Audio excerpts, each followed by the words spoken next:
Okay, so boom. It's me, Joey Jordan, Joey Wan Kenobi, G.I. Joey, Joey Tsunami, GLF Joey, I guess. Well, my tag is GLF. Love it right now. But yeah, it's me, Joey. Uh, Dante. But, gonna get it started. Just trying to get something out there, get something started. But I just gotta get used to like providing content because that's the day and age that we live in, and I'm trying to promote my brand.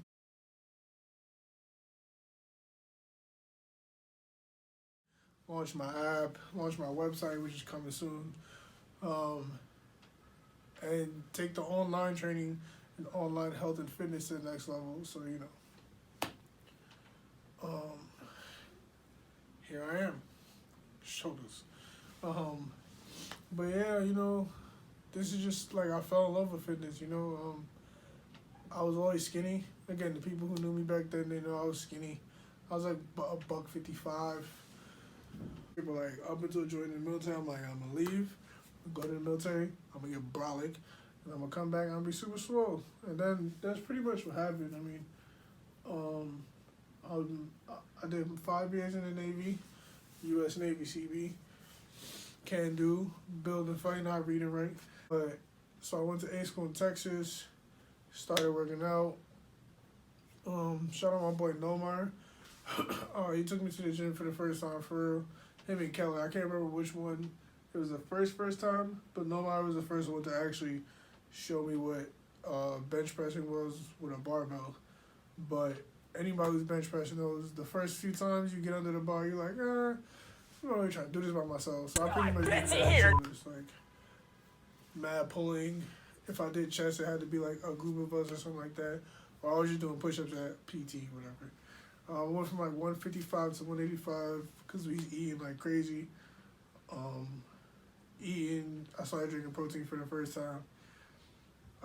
Came back a little stocky, and then I went to Italy, best time of my life. And then I met my boy Squall at Get Body by Nate. If I figure out how to do it, I'll put the people's ads and stuff right here. But if not, then I'll tag you, I guess, in the description. But my boy Squall at Get Body by Nate got me under the bar. Pause. Like got me to squat, got me to bench consistently, stuff like that. I wasn't deadlifting yet. I don't think I started deadlifting for like a year or whatever. But yeah, then I came home. I was like 200 stock. And then from there, that was it. Like, I was in love. I fell in love with it in A school, but in A school, I didn't really know as much. Once I got to Italy, that's when I started, like, working out. And then I met the real Mexican Bash Bros, Lopez and Steve-O. And, like, Steve-O was more like strength, power. And Lopez was, at the time, he was, like, CrossFit, but still strength and power, but more like CrossFit aesthetic type workouts, like supersets. And Steve-O was like heavy shit, but when they worked out together, they was both on some monster shit.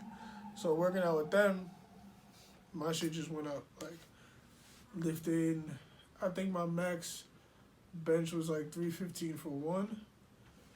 At one point, that was probably my max. I was like 200, 210 at that time. But then because they were on a rugby team, I ended up getting into rugby from there. Played rugby for about a year. Shout out my hoplites. And that was amazing. Like, yeah, fell in love with rugby. Then, like in the military, your friends transfer out or they transition. So they did that. And then it was me, my boy DJ in Austin. We was playing basketball a lot. And I got DJing and working out with me for a little bit. We was putting in work. And then I went to Cali. And Cali's when I really got, like, super into, like, I guess getting big and as strong as possible because it was mostly me working out by myself. Most of my friends went. There's a gym, like a basketball gym connected, so there was a basketball gym connected in both places. But in Cali, it was more basketball going on. So instead of like people coming to work out, most of them will go play ball. But I'm still working out. I don't feel like playing ball no more. I'm not going to the NBA, so I'm not. 9 times out of 10, I'm not playing. But like I'll run games. If it's a day like I get on the court, I'll run 3-4 games. But usually they already know what time it is. I'm in the lab. You feel me? That's when I started like deadlifting for real. Not for real because my form was terrible. But that's when I started deadlifting for the first time. Squatting heavy. Everything was heavy. Heavy pull-ups, like weighted pull-ups, heavy bench. I didn't get back to 315, and I like now I know why, but at the time I couldn't figure out why. But I was close. I think I may have hit 315 once when I was in Okie with James. Shout out my bro James. I'm about to get to that right now. Like Okie was when I hit my peak when I hit like 235, because I was capping at like 200, because I would have to cut again. We had a physical fitness test, and then I would have to cut, and then to make tape or to make my run time, because you got to run under a certain time. So I would usually have to drop like 10 or 15 pounds like a few months before that. So it was kind of like I'm cutting and starting back over, cutting and starting back over. But at Okie, we didn't have to run for PT like that because it rained so much. Oh man, I was sneaking food out the galley. I was eating free like 6-7 meals a day, just going nuts, going to the gym for 2-3 hours. That was when me and Nieto was going at it. Me and Nieto was going back and forth. He got me like better in my squat form and stuff like that, like working out efficiently. And James is just anybody who was on deployment with James, yeah, I know he's a monster. I always talk shit like, you're not about to lift this just to make him do this shit, because he got an ego just like I got an ego. So yeah, and Okie, that was the first time I squatted four plates. And like I squatted it, I got it on video. I'll try to throw it in there.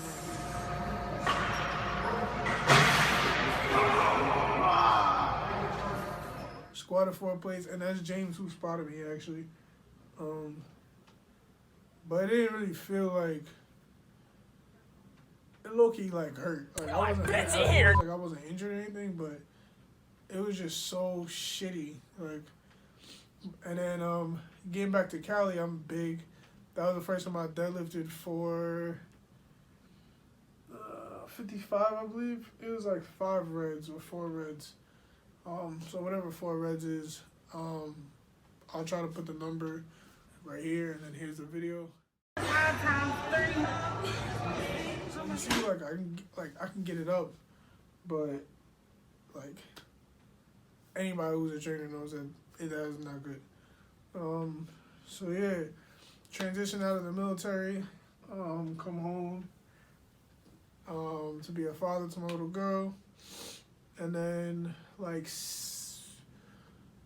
I want to say like not even like 4 months. No, it was probably about. I get home in April. My daughter's birthday is September 20th. Whatever that either that day or that weekend, I tear my hamstring. So for about 3-4 months, I can't do anything. I can't move. I can't walk. I remember one day I'm like sitting on the couch. I can't move, and she's like running back and forth. I'm just like, yo, like I'm 20, not 28, 28 at the time. I'm 28 and I can't play with my daughter in the house. Like that, this can't be real. Like, how am I so efficient in the gym and I tear my hamstring not working out? Like, this is insane. I have to figure out what's going on. So after like the depression, because I'm losing all my weight, so now I'm back down. I got that back down. I went from 230 down to 160. And I was just like, I felt like shit, like, damn, it's the old me, like, so then, like, since I couldn't go work out, I figured I'm gonna watch workout videos so I can figure out where I went wrong. So that's when I started watching Simian Panda. Huge influence on where I am today. I still watch all his videos and his fiance's videos. Shout out to Simian Panda and Chanel Coco Brown. Super, super, super, super big influences in the type of health and wellness person that I am today. Along with Mike Rashid, CT Fletcher, Big Rob, Kai Green, Phil Heath, Ronnie Coleman. Like, these are people I some of their videos I can like repeat word for word. Like, I've watched and rewatched and watched and rewatched, and then I know that I was like, so I'm watching all these videos and literally doing the 10,000 hours of research, and then I finally can get back into the gym now. So I'm following what Simian Panda preaches, and it's, warm up, start super light, warm up a few sets, then get up there, sweat a little bit, come back down, and I build that back up, and it's looking good, and I'm starting to get strong, and I'm starting to get more efficient, and I'm learning different ways. Then, so Dante, who still is not here, he was bigger than me. Me and Dante met in college, 2007, Naya College. Shout out to B-Boys, me, Dante, Jesse, what up? And he was brolic, and then after that I was skinny. He was brolic the whole time. So switch it, now I'm brolic and he's skinny, he's trying to get back into it. So I'm pretty much like, well, I'm gonna take you under the wing and see if all this stuff I really learned actually works, or if it's just genetics, or like it just happened to work for me. So, boom. Oh, by the way, August of the year 2017, when I turned my hamstring, I quit smoking cigarettes. August 9th, I quit cold turkey, right? So it's about March, getting back into it. I take Dante under my wing. I don't remember the exact date, but I'm like, yo, like, we should just start a fitness company, just start training people, like, just off my head. And anybody who knew me before when I was working out, I was like, I will never be a trainer. I will never, ever in life be a trainer, because this shit is stupid. I'm not just going to sit there and fucking watch somebody lift weights over and over again. Like, that's stupid. I could just lift weights myself. But, like, I'm seeing his results. I'm seeing the benefits in his life, because he's like, I don't feel like smoking cigarettes no more. He starts eating a lot more fruit, getting, like, a lot cleaner. And I'm feeling better about it because he's making a change in his life. So, boom. Let's start let's start a company, fitness trainers. All right, cool, blah, blah, blah. He's like, well, if we're really going to do this, I'm going to stop smoking cigarettes. That day, he stopped smoking cigarettes. Neither of us have smoked cigarettes ever since. So we on the grind. We get into it. I start school. I have a speech class with Kerry Ruff, amazing professor. Also one of the biggest reasons I'm here. I'm not gonna go in depth because I could probably talk about his class for about 2 or 3 hours, and I might do a video on some of the things I learned in his class, because a lot of the information he still preaches and people should know it. But he pretty much helps me figure out what my passion in life is, which is helping people get better in life, and how to make that my career. And in that process, I started God Loving Fitness, which is my fitness company.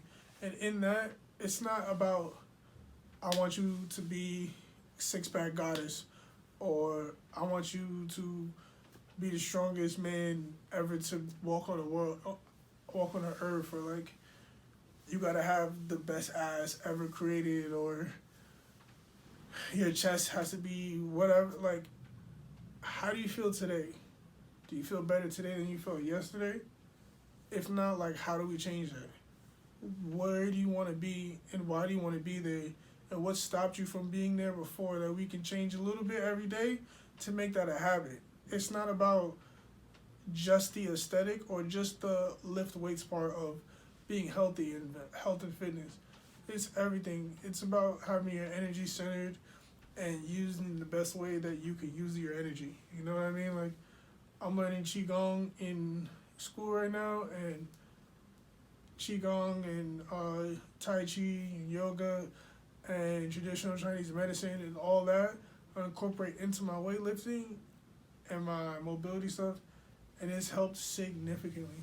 But I digress. Boom.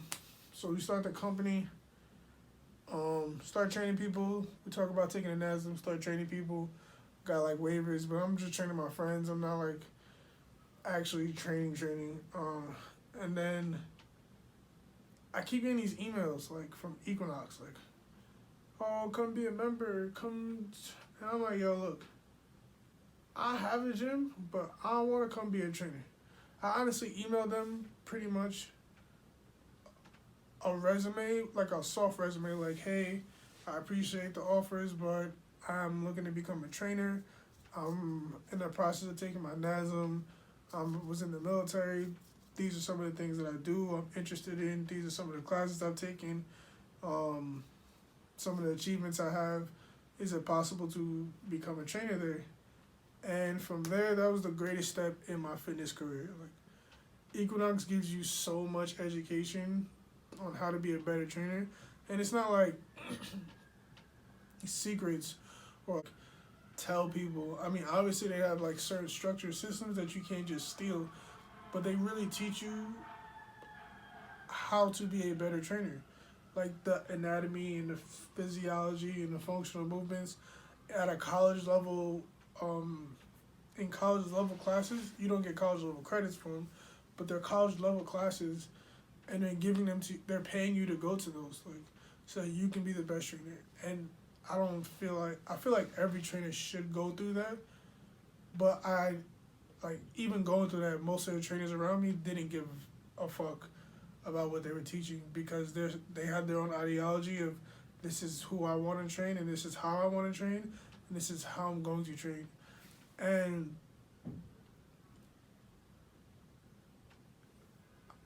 I'm not going to say people are stupid, but that's not a great way to look at fitness, because no two clients you'll ever get is the same.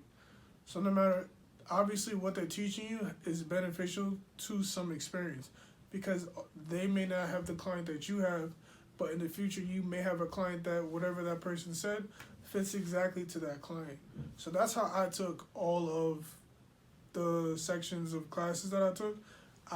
I soaked in every single word, because all of that applies to somebody at some point in time, and most of that applies to me, like, as in fitness. So, and I want to know more. I want to be able to explain to somebody why I'm having them do this for this muscle, because it's articulated here, and it insert, like, why wouldn't you want to know more about your career? But not everybody is a fitness professional because they love being a fitness professional.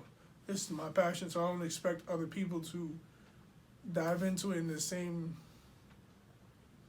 with the same amount of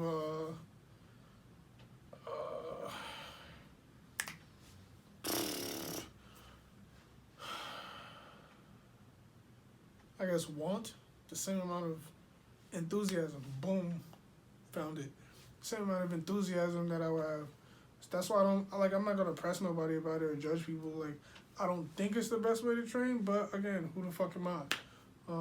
So yeah, Equinox was amazing. Like, I didn't become #1 trainer or anything like that. If you ask anybody who worked there, I'm floor guy general. And I was telling people I was never getting off the floor, because like, at this point in Equinox, like, I've been growing my fitness company, and like, just seeing the dualities of private fitness versus working for a corporation, and then 21. You stupid.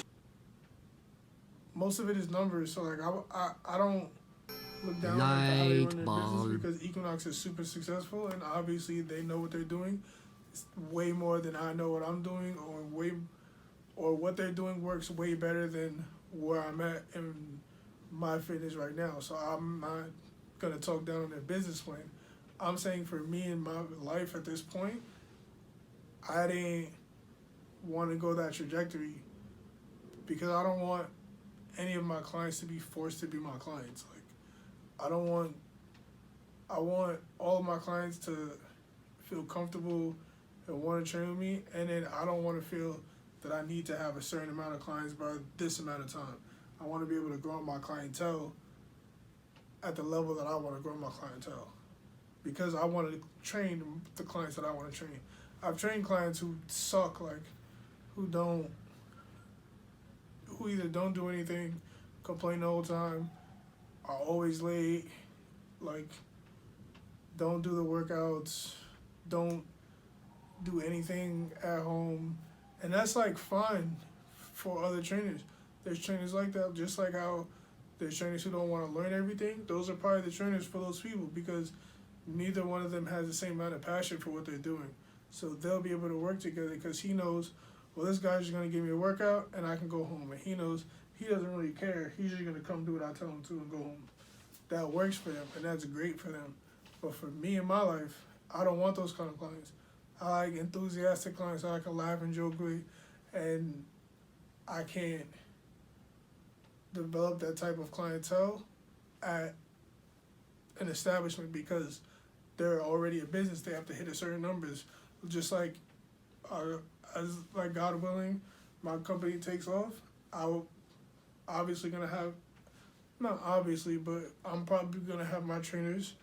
You should hit a certain number. Like, it's not gonna be as diligent because mine is gonna be a more fluid system, but it'll have to be more incentive based than like I'm gonna be emailing you about it. But everything is numbers in business, so I don't look down on that. But so boom, Equinox teaches me like the golden book on mobility, and also shout out to everybody there who helped me out. I've tagged you guys in the Instagram post. I'm really not about to name all you right now, but everybody who worked at Equinox that I've spoken to in some form or fashion has helped me in my fitness journey. So I thank all of you.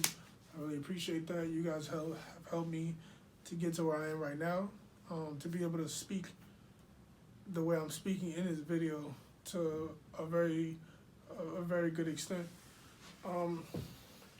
But yeah, Equinox is how I learned what I was doing wrong, how I tore my hamstring, not how, like, what I was doing, but what I wasn't doing in the gym or in my own time to prevent hamstring or other injuries. And I've revamped my form. Anybody who follows me already, you know, like, I'm a form junkie. So that's where I got it from. Form is above everything, like above reps, above sets. My form's not, I don't live with a belt anymore. So I think I do that because I want to train my mind to, if you don't have the right form, like put it back down, try again. Cause I was using belts, I have sleeves. I use knee sleeves if I'm squatting 315 or higher, because 335 is my max right now. And I'll use wrist wraps if I'm benching over 225, because 275 is my max right now. Still working on today.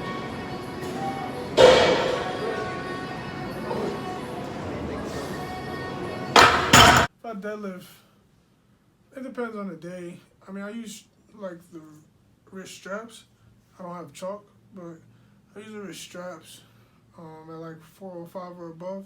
Sometimes I'll do 405 with no straps. But I never wear a belt. I'm not always wrapped up. I don't really wrap my elbows like that. I want to get an elbow sleeve just for longevity and, you know, joint support. But I don't want to wrap my elbows. I'd rather have knee sleeves and wraps. But that's my preference. I don't look down on people with belts. I want to hit 5 plates with no belt, and then I might like start wearing belts if I can get to that, God willing.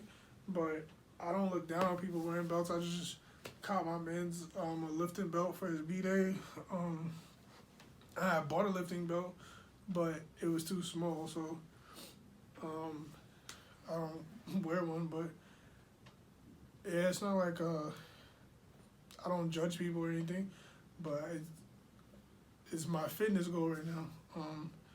I'm also learning Olympic lifting and stuff like that, but yeah, I mean, it's a journey. Like, I've only been training for like 7 years, and the people I've been looking up to, they've been training 12, 15, 30 years. Like, again, most of y'all know these names I'm saying, the Mike Rasheeds, the Simeon Pandas, especially Ronnie Coleman, Phil Heath, Kai Greens. Like, these people have been training. Ronnie Coleman's probably been training longer than I've been alive. I think Phil Heath is like not much older than me, probably like 10, 12 years. I don't know the numbers, but I don't know their numbers, but most of them have been training at least a decade, probably 15 years or more, and I'm at 7, so like I have a shit ton to learn. But at the same time, I'm watching their health and fitness progressions grow the same as mine. So like mentally, we're all learning so much at this point in time about health and fitness. We're trying to get all of it out. That's why if you notice, like, a lot of your favorite people, they're putting out a lot of content right now because we're learning so much about the body.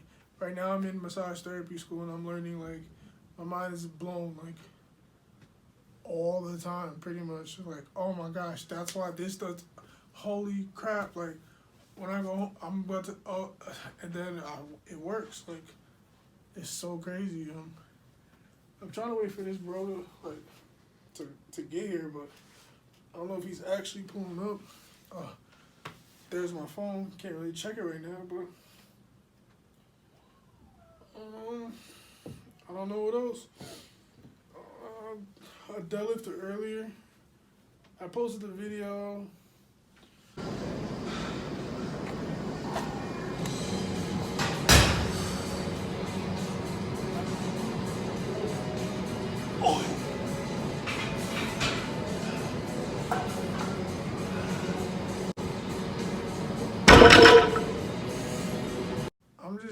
I'm here to give y'all some knowledge. Not everybody's comfortable hitting up big name people for fitness questions. I'm just a regular guy, man. Our podcast is getting started soon. Shout out to Alex, shout out to Eric, me, Dante. Try to get some more people on board. Talking across the board is coming soon. Trying to use some of this to lead up to that, build a little bit of traffic. So any questions y'all have, hit me. Twitter, Instagram, Snapchat, all of it, at GLF Love It. Thanks for listening. I mean,